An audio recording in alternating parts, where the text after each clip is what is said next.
Mobile phone part 2। दुकानदार से address लेने के बाद रोशनी उस मोबाइल फ़ोन की मालकिन से मिलने के लिए उसके घर जाती है।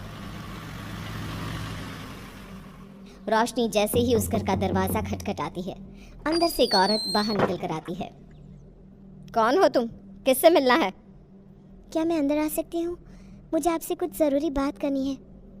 लेकिन तुम हो कौन और मुझसे क्या बात करनी है? वो सब मैं आपको अंदर आकर बता सकती हूँ। देखिए, बात बहुत ज़रूरी है, प्लीज़ मुझे अंदर आने दीजिए। अच्छा ठीक है, आ जाओ।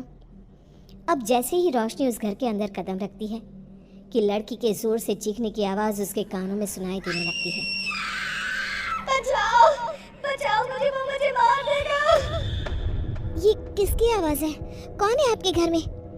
कोई भी तो नहीं, और तुम्हें भी नहीं होना चाहिए। जाओ यहाँ से।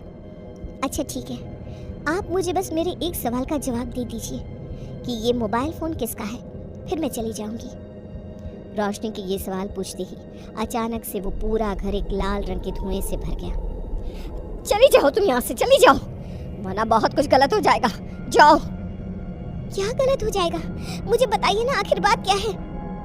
और अचानक से उस घर में बहुत जोर जोर से चीखने की आवाज़ें गूंजने लगी। वो आवाज़ें इतनी तेज थी कि रोशनी के कान के पर्दे फटने लगे। घबराकर उसने अपने दोनों हाथों को अपने कानों पर रख लिया। कौन है? ये सब क्या हो रहा है और क्यों हो रहा है? ये सब इस मनहूस फोन की वजह से हो रहा है। फेंक दो इसे। मैं कहती हूँ इसे इस घर से बाहर फेंक दो, वरना तुम नहीं बचोगी। रोशनी उस मोबाइल फोन को खिड़की से बाहर फेंक देती है और तभी अचानक सब कुछ ठीक हो जाता है। प्लीज़ मुझे बताइए, आखिर बात क्या है? ये आवाज़ें किसकी थी? और जब से ये मोबाइल मेरे पास आया है, कोई लड़की मुझे फ़ोन पर बार बार मदद मांगने के लिए कॉल करती है। कौन है वो? जो लड़की तुम्हें बार बार मदद के लिए कॉल करती है वो कोई और नहीं बल्कि मेरी अपनी बेटी है। ये आप क्या कह रही हैं? तो क्या अभी ये चीखने और चिल्लाने की आवाज़ें भी आपकी बेटी की ही थी? हाँ, मेरी बेटी तुम्हारी ही उम्र की थी। कुछ महीने पहले कुछ लोगों ने उसके साथ गलत किया और जब उसने भागने की कोशिश की तो।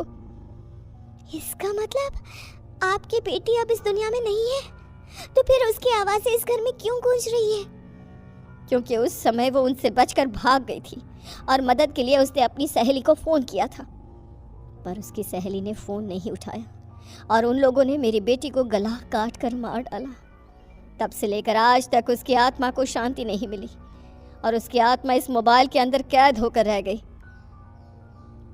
लेकिन कोई तो तरीका होगा ना जिससे आपकी बेटी की आत्मा को शांति मिल जाए और ये खतरनाक मोबाइल हमेशा के लिए खत्म हो जाए। मैं नहीं जानती, बस इतना जानती हूँ कि मेरी बेटी की आत्मा बहुत दर्द में है और वो हर बार मदद के लिए किसी न किसी को पुकारती है। इसका मतलब हमें कुछ न कुछ करना चाहिए। अगर हमने उसे इसी तरह से दर्द में तड़पते हुए छोड़ दिया तो वो लोगों को नुकसान पहुंचाएगी और उन्हें डराने की कोशिश करेगी। मैं अभी जाकर उस मोबाइल को उठा कर लाती हूँ। नहीं, ऐसा कुछ मत करना, नहीं तो वो तुम्हें खत्म कर देगी। मुझे मेरी जान की परवाह नहीं, मुझे किसी भी तरह एक बेकसूर लड़की को न्याय दिलवाना है। और इतना कहकर रोशनी उस मोबाइल फ़ोन को लेकर अपने घर आ जाती है। रात के वक्त जब फिर से उस लड़की का कॉल आता है और उसके चीखने की आवाज़ें आती है तो रोशनी बड़ी हिम्मत के साथ उसे कहती है, शांत हो जाओ, शांत हो जाओ, मैं तुम्हें नुकसान नहीं पहुंचाना चाहती। मुझे बताओ वो कौन लोग हैं जिन्होंने तुम्हारे साथ गलत किया? रोशनी के इतना कहते ही अचानक से चिल्लाने की आवाज़ें कम हो गई और एक बेहद भारी और भयानक आवाज़ आई। तुम्हारे घर से 2 घर छोड़कर एक सफेद रंग का मकान है, उसमें रहने वाले लड़के राघव और उसके दोस्तों ने मेरे साथ गलत किया है। उसे सजा दिलवाओ वरना मैं तुम्हें मार डालूंगी। लेकिन ये बात तुम इससे पहले भी तो उन लोगों को बता सकती थी जिन्हें तुम कॉल करती थी। चीखों की आवाज सुनकर सब लोग डर जाते थे। कभी किसी ने उसके आगे कोई सवाल नहीं किया, किसी ने कुछ पूछा नहीं, इसलिए मैं जाकर भी उन्हें कुछ नहीं बता पाई। तुमने मुझसे मेरा दर्द पूछा, तुम मेरी माँ से मिली, तुमने मेरे बारे में पता किया। इसका सीधा सीधा मतलब यह है कि तुम मेरी मदद करना चाहती हो। ठीक है, तुम उन सारे लोगों के नाम मुझे बताओ जिन्होंने तुम्हारी हत्या की है। मैं उन सबको सजा दिलवाऊंगी। राघव, रोहित, कमल और अमर, इन 4 लड़कों ने मेरे साथ गलत काम किया और फिर गर्दन काट कर मेरी हत्या कर दी। अगले 2 दिन के अंदर ये चारों लड़के जेल की सलाखों के पीछे होंगे। सोच लो, अगर ऐसा नहीं हुआ तो तुम तीसरे दिन का सूरज नहीं देख पाओगी। मैं तुम्हें खत्म कर दूंगी। तुमने मुझसे वादा किया है और अगर तुमने अपना वादा नहीं निभाया तो तुम्हें अपनी जान से हाथ धोना पड़ेगा। लड़की के इतना बोलते ही फोन अपने आप डिस्कनेक्ट हो जाता है। रोशनी एक बहुत होशियार लड़की थी। उसने अपने मोबाइल की रिकॉर्डिंग पहले ही चालू करके रखी थी और वो सारी रिकॉर्डिंग जाकर उसने पुलिस इंस्पेक्टर को दे दी। पुलिस इंस्पेक्टर ने उन चारों लड़कों को पकड़ लिया और उन्हें जेल की सलाखों के पीछे डाल दिया। जिस केस को हम कई महीनों से सॉल्व नहीं कर पाए, उसे तुमने इतनी आसानी से सॉल्व कर दिया। वाकई में तुमने न केवल उस लड़की की मदद की है, बल्कि उस तड़पती हुई आत्मा को भी शांति प्रदान की है। Thank you inspector. मुझे डर था कि कहीं आप इस रिकॉर्डिंग को सबूत मानेंगे भी या नहीं, लेकिन आज आपने इस लड़की की और मेरी जो मदद की है उसके लिए थैंक यू सो मच। मैं बस उसे न्याय दिलाना चाहती थी।